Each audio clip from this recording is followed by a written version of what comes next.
अनिला सिंह जी, बाहर से लाकर आप लोगों को प्लांट कर रहे हैं क्योंकि आपको बैठे बिठाए एक मुद्दा बन गया है, मिल गया है। चुनाव चूंकि सर पर है, अब रुक जाइए, ठीक है, चुनाव चूंकि सर पर है तो आपको हिंदू मुस्लिम बस करना होता है, बैठे बिठाए आपको मुद्दा मिल गया है। लेकिन महिलाओं का ये मुद्दा भी, यौन उत्पीड़न का मुद्दा भी, इसे आप राजनीतिक मुद्दे बतौर इस्तेमाल करेंगे? मेरी सबको राम राम। इतनी शर्मनाक जो घटना हुई है पश्चिम बंगाल में, उसके बाद मैं देख रही हूँ कि चाहे वहां की सरकार हो, चाहे वहां के नेता हो, चाहे वहां के प्रवक्ता हो, आज संदेश खाली की जो घटना हुई है उस पर शर्म करने की जगह लगातार उसकी वकालत करने बैठता है इनके ऊपर, ये कहने की बजाय कि भाई वहां पर एक गवर्नेंस फेलियर हुआ है जिसकी वजह से वहां की महिलाएं प्रताड़ित हुई हैं। ये बोल रहे भारतीय जनता पार्टी की जो महिलाएं वहां पे जो है प्लांटी है, वो बोल रही है, वो बयानबाजी कर रही है, वहां किसी का बलात्कार ही नहीं हुआ। शर्म आनी चाहिए भाई। कोई भी महिला होगी वो इस प्रकार की क्या बात करेगी कि रात में गुंडे मवाली आते थे आपके, वो पाला हुआ है ना वो आप लोगों का जो शाहजहां शेख के गुंडे आते थे और ये कहते थे कौन खूबसूरत है, कौन जवान है, उठाओ, रात को उसके साथ बेईमानी करो। और जब उनके तौसीफ अहमद खान जी सब झूठ बोल रहे हैं, वो महिलाएं भी झूठ बोल रही हैं क्योंकि आप लोगों ने तो कह दिया कि वो बाहर से लाई गई हैं। आप लोगों ने तो कह दिया है, कि वो बाहर से लाई गई हैं, कि उनसे आपको गुंडों बदमाशों पर विश्वास है, लेकिन आपको उन महिलाओं पर विश्वास नहीं है। उनसे आप मेडिकल रिपोर्ट मांग रहे हैं कि साबित करिए कि आपके साथ यौन उत्पीड़न हुआ है।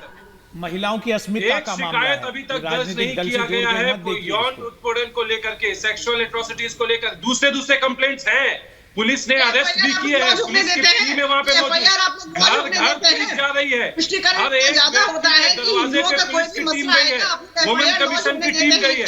ये टीवी में बैठ करके झूठ बोला जा रहा है। वेस्ट बंगाल पुलिस की आप ट्वीट को दिखाइए, वेस्ट बंगाल पुलिस ने ट्वीट भी किया है कि बीजेपी एनसीडब्ल्यू की रिपोर्ट पढ़ी है आपने आने से पहले? एनसीडब्ल्यू की रिपोर्ट पढ़ी है तौसीफ अहमद खान आपने आने से पहले? महिलाओं को लेकर के आने से पहले आपने एनसीडब्ल्यू की रिपोर्ट पढ़ी है? स्टेट वुमेन कमीशन की विजिट है, स्टेट वुमेन कमीशन का रिपोर्ट दिया गया है और उसके बाद 10 स्पेशल टीम बनाया गया, 10 लेडी ऑफिसर्स का जिनको लीड कर रही हैं डीआईजी ऑफिसर सीआईडी की, उनका भी रिपोर्ट है। घर घर वो जाकर के संदेश खाली की महिलाओं से मिल रही हैं, बात कर रही हैं। आप अभी तक उन्होंने कोई सेक्सुअल एक्सप्लॉयटेशन को लेकर के कोई शिकायत नहीं दर्ज की। यहाँ शिकायत दर्ज हुई है दूसरे मामलों को जो अभी आपके ममता जी, जब पुलिस जाकर धमका रही है, जब पुलिस जाकर ये कह रही है कि अगर मुंह खोला तो सोच लेना कि तुम्हारे बच्चों का क्या होगा और तुम्हारे पति का क्या होगा।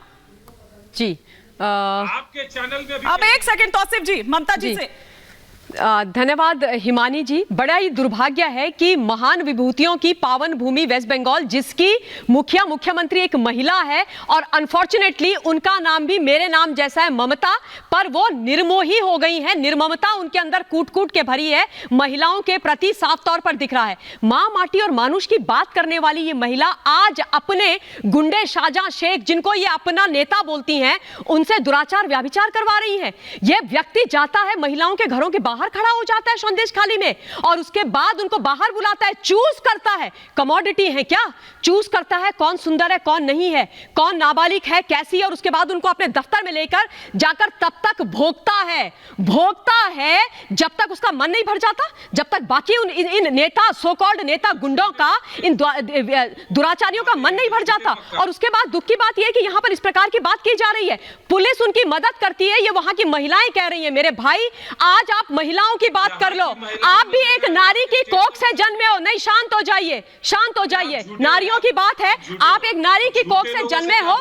ऐसे पूरी मातृशक्ति को, भारतवर्ष की आधी आबादी को शर्मसार आप लोग मत कीजिए, कुछ तो शर्म कीजिए। आपकी आत्मा आपको नहीं दिखाती है। राजनीति होती रहेगी, राजनीति गई तेल लेने, राजनीति को दूसरे चूल्हे, पीछे के चूल्हे पर रखिए। सर पहले आप महिलाओं की बात कीजिए, क्या हो रहा है संदेश खाली में? भारतवर्ष के मानचित्र में संदेश खाली कहां है? भारतवर्ष में बहुत सारे लोगों को यह नहीं पता है, लेकिन आज वो संदेश खाली उबल रहा है। और मैं मातृशक्ति से वहां की कहना चाहती हूं कि हम सारी मातृशक्ति और सारे पुरुष भाई भारतवर्ष के आपके साथ खड़े हैं। चाहे टीएमसी में ममता दीदी को कॉर्निश बजाने वाले मेरे ऐसे पुरुष भाई आपके साथ खड़े हो या ना हो, जो आपको झूठा बुला रहे, आपकी आत्मा वास्तव में हिलनी चाहिए। और तौसीफ जी प्लीज थोड़ी सी, मैं बार बार कह रही हूँ कि संवेदनशीलता दिखाइए। वो बातें टीवी पर ऑन रिकॉर्ड बोली भी नहीं जा सकती। जिस तरह की बातें पुलिस वहां पर आकर बोल के जाती थी उनके घर पर, उस तरह की बातें बोली भी नहीं जा सकती है। लेकिन दुष्यंत नागर जी, बंगाल में अलग कानून लागू होता है क्या? एक सेकंड सर, आ रही हूँ सर, एक एक कर बाकी गेस्ट भी। आज इस घटना को देख के तो ऐसा ही प्रतीत होता है कि बंगाल में अलग कानून है, लॉ एंड ऑर्डर की परिभाषा बदल गई है। तौसीफ जी से मुझे बड़ी आशा और उम्मीद थी कि निष्पक्षता के साथ बात करेंगे, क्योंकि ये किसी राजनीति का मुद्दा नहीं है, ये महिलाओं के उत्पीड़न का मुद्दा है।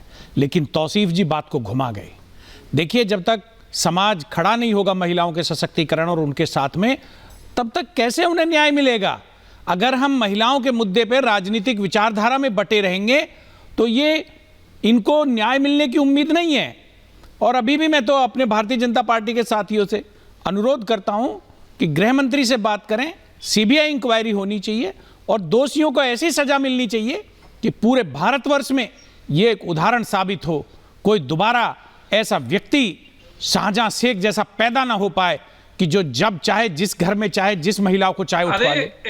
अरे कौन सा ये क्या है तौसीफ भाई? ये आजाद भारत है। आपने क्या समझ रखा है कि ये किसी गवाहों को बैठा के किसी नवाब का वो चल रहा है क्या? तौसीफ अहमद, ये किस तरह की भाषा है आपकी? आपने क्या कर रखा है? बंगाल में इस तरीके का हाल हो रहा है। बौखलाहट में कुछ भी मत कहिए। सुनिए तौसीफ अहमद खान, बनिए, बौखलाहट समझिए, मत कहिए। महिलाओं के दर्द को समझिए, महिलाओं के अत्याचार को समझिए और राजनीति से ऊपर उठिए। आप समझ रहे हैं खुद, आप न्याय देने का काम करिए और सही और आप बात करने की तमीज सीखिए, समझे? सत्ता पाके बोराइए मत, सबको एक लाठी से मत हांकिए। फ्रेम चला गया या फिर उन्होंने देश की महिलाएं हैं, महिलाओं का अपमान बर्दाश्त नहीं होगा।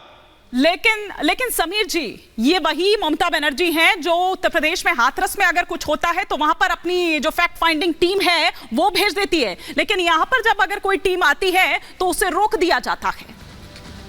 देखिए हिमानी जी, संदेश खाली में जो घटना घटी है ये सिर्फ बंगाल की अकेली घटना नहीं होगी।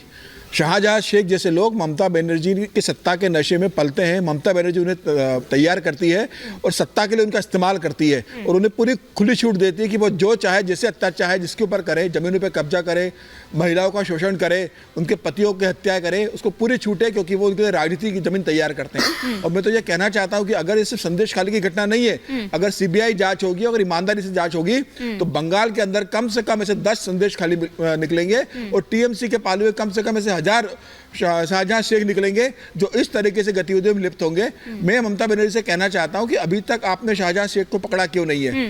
ईडी के ऊपर वो हमला करता है, उससे गुंडे ईडी के ऊपर हमला करते हैं, उसके गुंडे महिलाओं का शोषण करते हैं। आज कहाँ है शाहजहां शेख? ममता बनर्जी कहती है कि महिलाएं जो मास्क लगाकर आती है उन पर केस दर्ज करेंगे।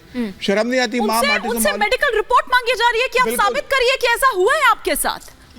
बंगाल की जनता अब समझ गई है कि जो बंगाल वामपंथियों ने लूटा था, उसके बाद ममता बनर्जी सत्ता में आई थी और 15 साल से जो ममता बनर्जी बंगाल को लूट रही है, अब ये तय है कि बंगाल से ममता बनर्जी का जाना तय है। लेकिन ये भी तय है कि ममता बनर्जी ने जो अत्याचार बंगाल की जनता पे कर रही है, जनता उसका हिसाब 2024 के लोकसभा चुनाव में देगी।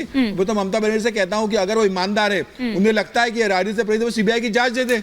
क्यों वो राज्य सरकार के हाथ में रखकर बैठी है? क्यों वो पुलिस के हाथ में अधिकार दिया? पुलिस कह रही है, वहां पर डरा धमका रही है कि अगर आप कुछ कहोगे तो आपके ऊपर केस दर्ज हो जाएगी, आपके बच्चे गायब हो जाएंगे, आपके पति का मर्डर हो जाएगा। ममता बनर्जी को अगर जरा भी नैतिकता है तो वह सीबीआई की जांच करने का आदेश दे